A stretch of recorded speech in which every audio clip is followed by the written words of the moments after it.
serta tempat pengaruh lingkungan pergaulan. Dan yang terakhir, masalah etika teknologi informasi dapat dikelompokkan atas 4 hal, yaitu privasi, akurasi, properti, dan akses. Itulah yang bisa saya sampaikan. Mudah-mudahan dapat dipahami dan dapat dimaklumi, karena mungkin ini adalah presentasi yang cukup tergesa-gesa karena begitu banyak kesibukan yang saya hadapi hingga saat ini, baik di dunia pekerjaan ataupun di dunia kemasyarakatan. Terima kasih atas atensinya. Mohon maaf atas segala kekurangannya. Billahi taufiq wal hidayah. Wassalamualaikum warahmatullahi wabarakatuh. Waalaikumsalam warahmatullahi wabarakatuh.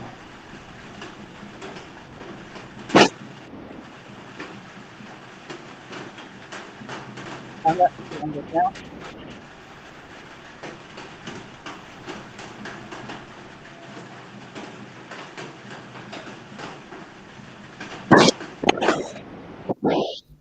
tidak kedengaran, Pak? Pak Dedan tidak kedengaran? Masih belum bunyi, Pak.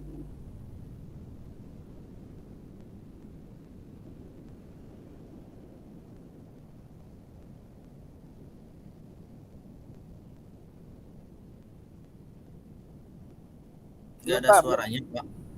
Gak ada suaranya.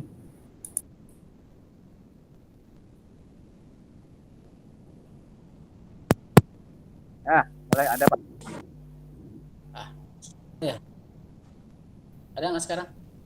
Ada, Pak. Ada ya. Nah, ada. Itu gangguan mungkin ya. Tadi yang pertama Ada pakar ya.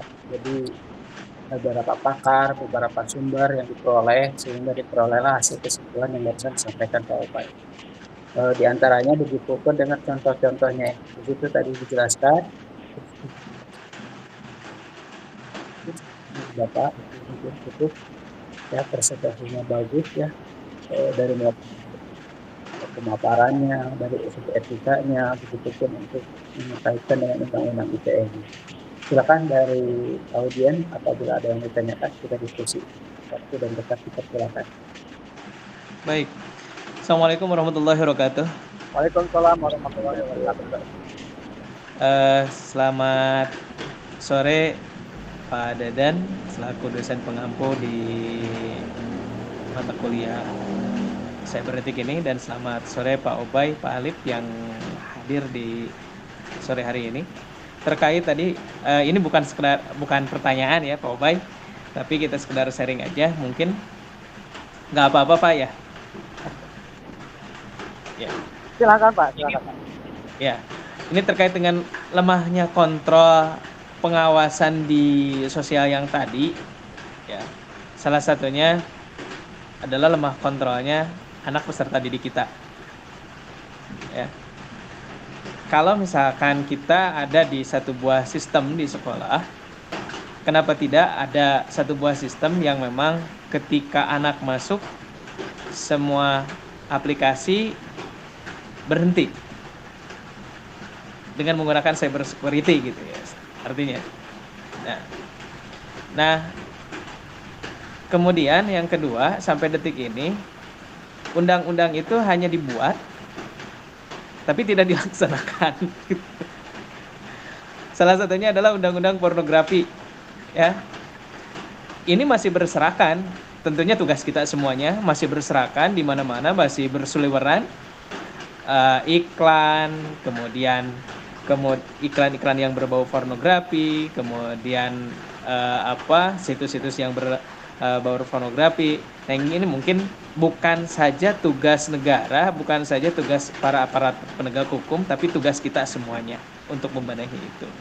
Nah, bagaimana kita bekerja dengan sistem agar kontrol sosial ini berjalan dengan mulus gitu Pak Bay.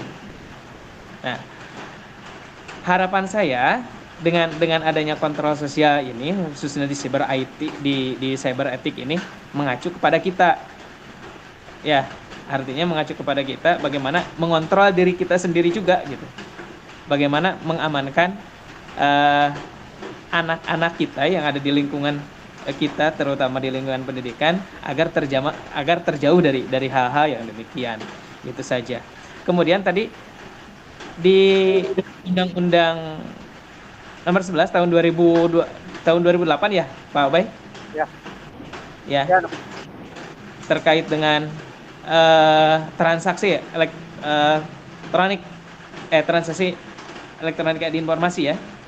Nah, di situ kalau tidak salah, dijelaskan di sana itu ada hukuman, kalau nggak salah ada hukuman dan denda sekian miliar gitu. Nah, sampai sekarang penerapan itu belum ada, Pak.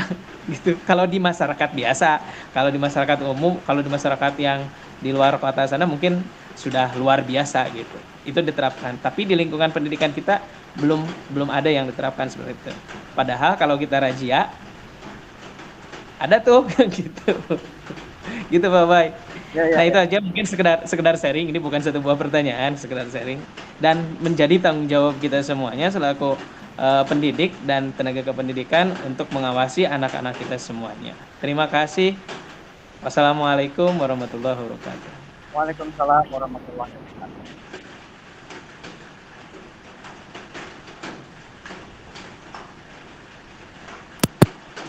Jadi Bapak mau langsung ditanggapi? Sering saja. Ya Pak. Tidak ada yang menanggapi lagi. Pak Alif, Ya Pak, ada yang mau disampaikan? Ada tanggapan tidak dari Pak Alif? saya cuman ingin bertanya aja sih Pak. Tadi ada poin tentang etika dalam teknologi Pak, poin 4 kalau nggak salah. Etika dalam penggunaan internet Pak. Masih belum itu. Pak. Ada kan yang poin 4 etika penggunaan internet? Ada. Coba sambil ditampilkan aja Pak Bay. Tidak apa-apa. Jelas. Izin bertanya Pak, Mohon. untuk perkembangan teknologi yang inovatif kan serta bermanfaat kan harus dibarengi dengan pemanfaat yang optimal ya Pak, yang positif dan aman ya Pak. Halo? Ya, gimana Pak? Izin kedengaran Pak? Iya, silakan. Perkembangan teknologi yang inovatif serta bermanfaat harus dibarengi dengan pemanfaat yang optimal dan positif ya Pak ya. Betul. Aman juga. Namun dengan seiring perkembangan teknologi sering muncul tantangan Pak. Salah satunya budaya di mana teknologi digital sangat didominasi budaya asing Pak. Yang dapat mengikis budaya bangsa. Nah, lalu pandangan Bapak nih atau dipersiapkan apa saja agar dalam bermedia digital kita tidak terbawa dengan budaya asing Pak. Itu aja sih Pak.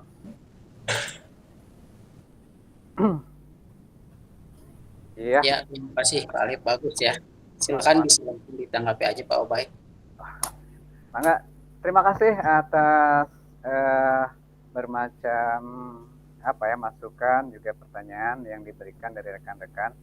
Mudah-mudahan saya bisa memberikan solusi atau memberikan pencerahan atau setidaknya lah memberikan jawaban, walaupun mungkin itu belum tentu betul ya.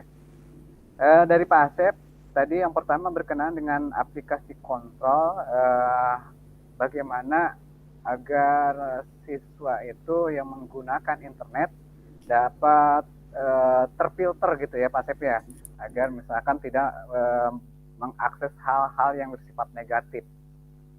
Nah, yang pertama mungkin dari pengalaman yang pernah saya lakukan Pak Asep ya, sebelum mengajar TIK itu atau berkenaan dengan internet, karena kalau TIK itu kan di awal kelas 7, kelas 8 itu belum nyampe ke internet ya Pak Asep ya.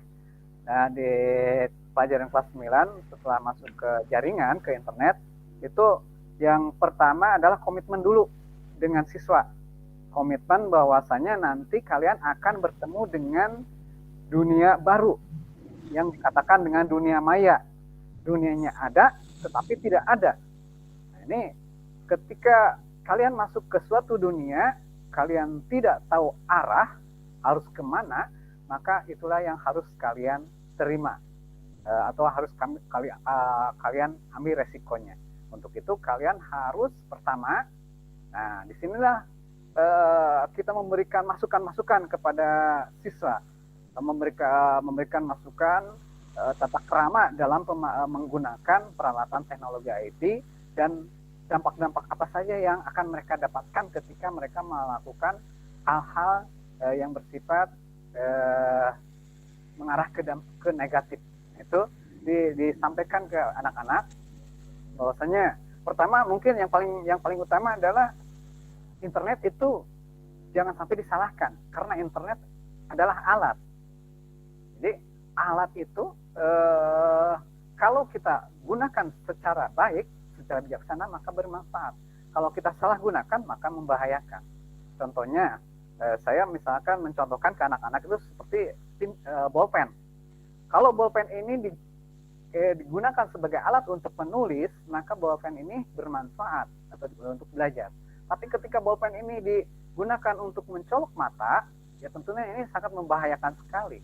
Nah, seperti itulah gambarannya mengilustrasikan internet itu sebagai alat. Nah, selanjutnya yang paling pertama sekali adalah si anak sebelum menggunakan alat itu mereka diharuskan atau diarahkan untuk berniat dulu. Niatnya apa? Saya menggunakan internet ini. Jangan lupa awali dengan basmalah sehingga keberkahan itu ada pada diri mereka atau insya Allah akan mereka dapatkan. Nah, seperti itu. Jadi diawali dengan perilaku yang atau kebiasaan yang positif dulu. Karena tentunya insya Allah ya Allah membimbing mereka ke hal-hal yang positif juga. Kemudian kedua, tujuannya apa mereka mengakses internet itu? Harus jelas. Setelah tahu tujuannya, apakah ini positif atau negatif buat mereka. Nah, mungkin hal seperti itulah yang sementara yang bisa kami lakukan, Pak Sep, ya. Kalau berkenaan dengan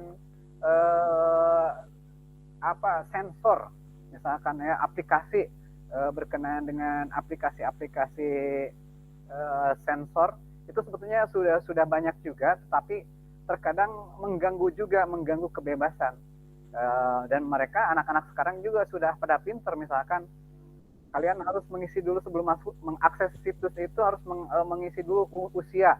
Tapi anak kecil aja misalkan usia 5 tahun sudah punya Facebook, padahal belum waktunya gitu. Nah, mereka sudah bisa memanipulasi seperti itulah.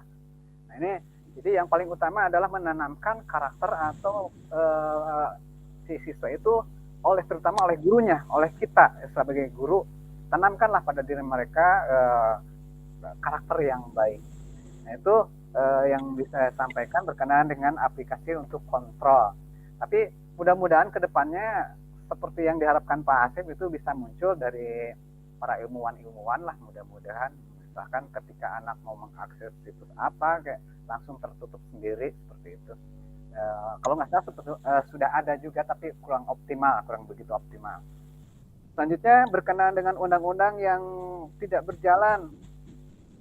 Saya pernah punya kasus, Pak Sep, ya, dulu waktu di Bandung, saya suka jual beli komputer bekas.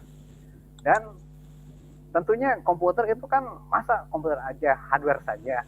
Ketika dinyalain tidak menyala. Itu kan sepertinya bukan dikatakan komputer, karena kalau komputer itu perangkat hardware, software dan firmware-nya itu harus ada, sehingga software itu harus menyala. Nah, ketika teman saya pernah membeli perangkat komputer sudah menyala dengan Windows-nya, teman saya itu berjualan. Dia menjual kepada seseorang yang minta katanya langsung dengan sudah menyala lah, tinggal pakai. Nah, dijual lah si perangkat komputer itu dengan harga yang cukup murah, sekitar 2,5 juta lah gitu. Itu udah siap pakai. Dan setelah sampai dibawa ke rumah, kemudian dinyalakan, ternyata nggak tahu itu ada penipu atau memang aparat atau bagaimana, langsung dia menelpon itu ke penjualnya itu. Apakah saudara ini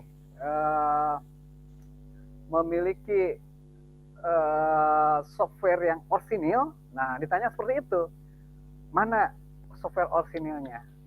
Nah, langsung teman saya itu tidak bisa menunjukkan software orsinilnya atau software yang hasil membelinya. Waktu itu memang harga Windows cukup mahal juga, sehingga banyak dipakainya dengan cara mengcopy atau menduplikasi Windows seperti itu.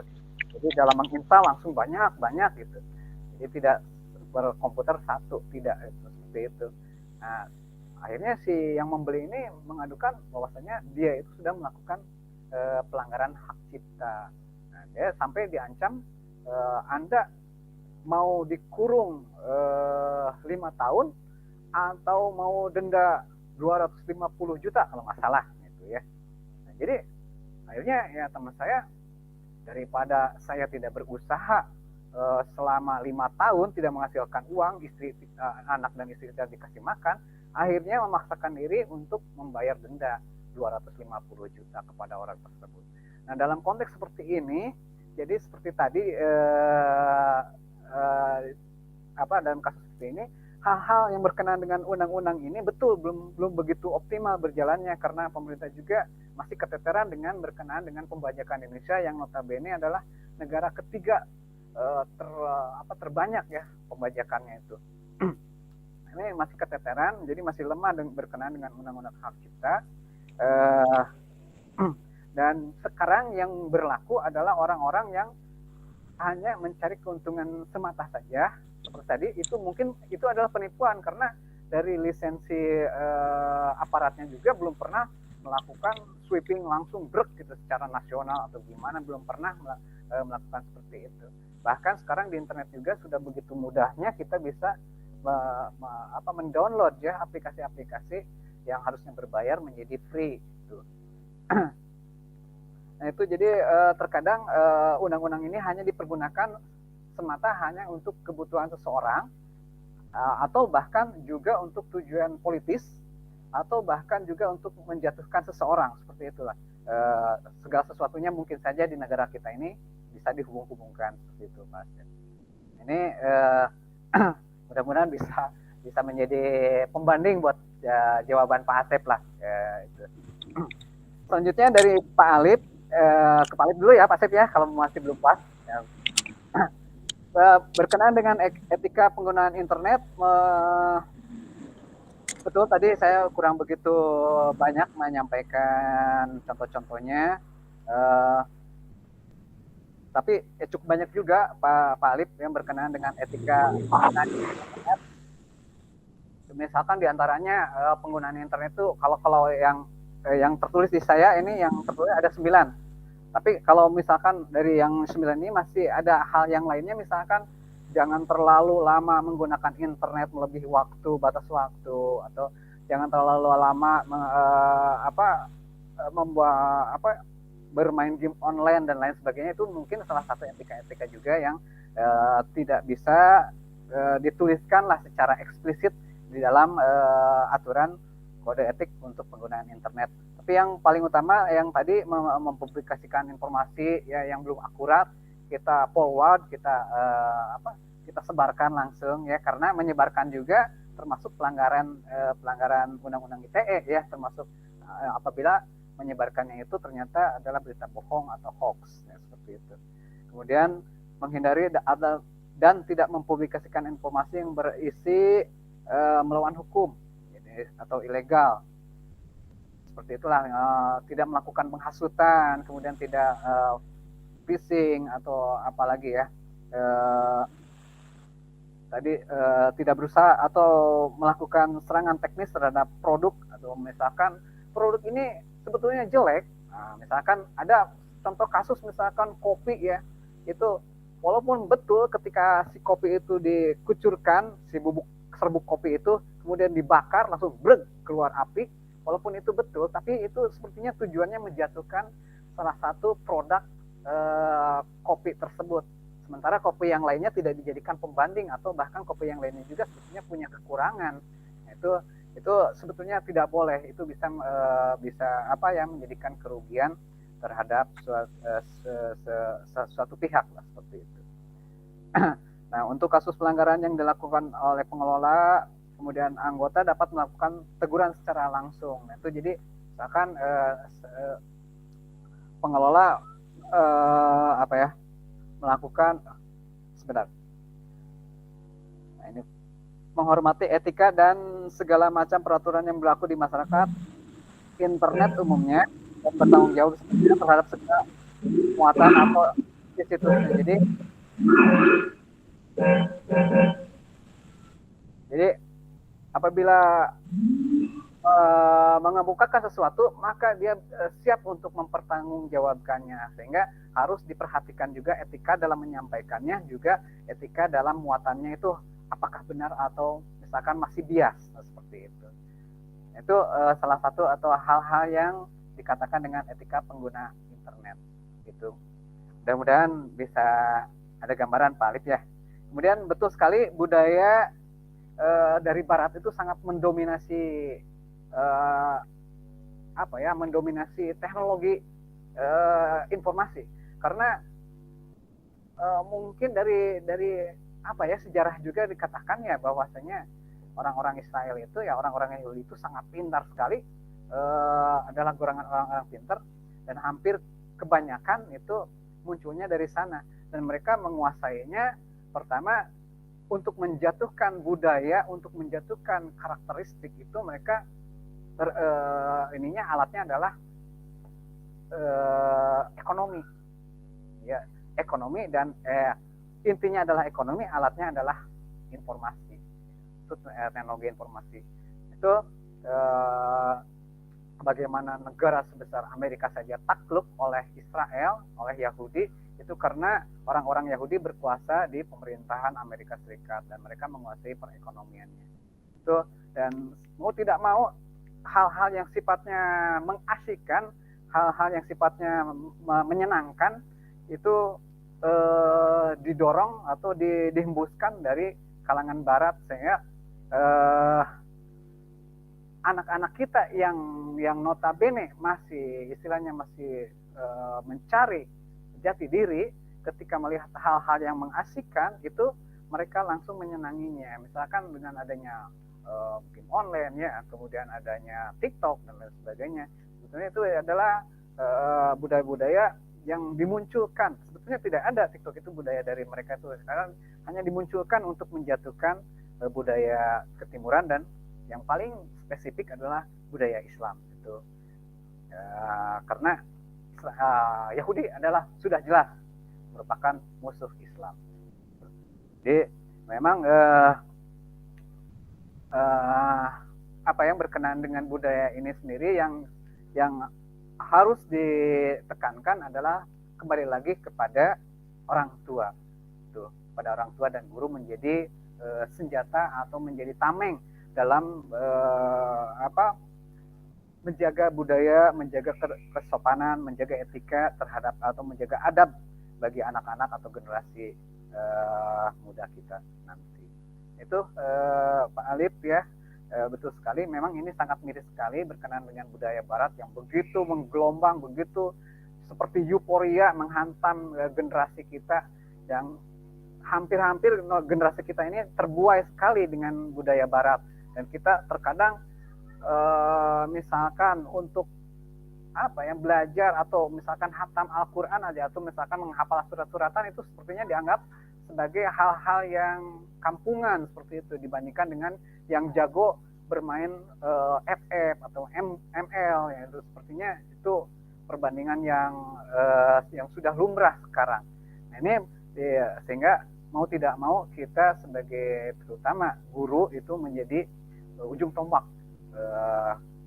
apalagi ketika berada di tempat pendidikan. Itu sangat tepat sekali fungsi guru dalam membentengi budaya ketimuran dan budaya Islam bagi anak-anak. Itu mungkin Pak Alif ya yang bisa saya sampaikan, mudah-mudahan bisa dipahami, mudah-mudahan bisa ada sedikit lah yang bisa diterima. Terima kasih. Assalamualaikum warahmatullahi wabarakatuh. Waalaikumsalam warahmatullahi wabarakatuh. Untuk Pak Asep dan Pak Alif terjawab mungkin ya. Saya sedikit menambahkan ya. Jelas, Kita ada pilihan yang sudah. Nah ini ya. Ya, ini sudah kita ya. Ya, betul ya. Betul, Jadi betul. di sini etika itu dibentuk dari kalau kita agamanya sudah kuat, budaya, hukum pasti itu mengikuti. Jadi yang paling kuat adalah di sini di agama. Ya, sepakat nah. Ya, betul ya. Jadi kalau Mohon. kita agama yang udah kuat, kemanapun kita pasti akan kuat. Insya Allah kuat. Jadi agama, aktor agama yang paling menentukan. Budaya bagaimana? Budaya bisa berubah. Budaya bisa berubah sesuai dengan aturan hukum. Jadi bertolak belakang antara budaya dan hukum. Sehingga disinilah terbentuk yang namanya karakter etika seorang manusia. Ya, itu aja mungkin tambahan dari Bapak. Mohon. Ya. Terima kasih Pak. Terima kasih Pak. Mohon. Ya, kita saling melengkapi saja ya. Ini ada sedikit review dari pemaparan makalah yang ada di LLMS. Oke, itu saja mungkin.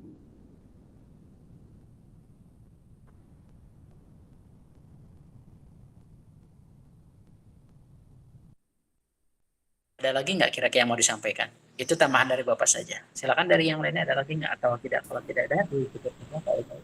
Mohon. Cukup jelas, Pak. Silakan boleh ditutup pemaparan. Terima kasih atas kesempatan yang diberikan. Sehingga saya bisa memaparkan apa yang bisa saya sampaikan. Mudah-mudahan berkenan khususnya buat rekan-rekan yang bersedia mengikuti apa yang saya paparkan hingga akhir. Selebihnya adalah dari Allah Subhanahu Wa Taala, dan kekurangannya mungkin itu dari harapan saya sendiri. Mohon dimaafkan. Billahi taufiq wal hidayah. Wassalamualaikum warahmatullahi wabarakatuh. Waalaikumsalam warahmatullahi wabarakatuh. Itu ya, Pak Bay, waktu dan pemaparannya. Mungkin untuk pertemuan yang akan datang dipersiapkan aja dari Pak Ali mungkin ya Pak Ali. Pak, insya Allah Pak, minggu depan.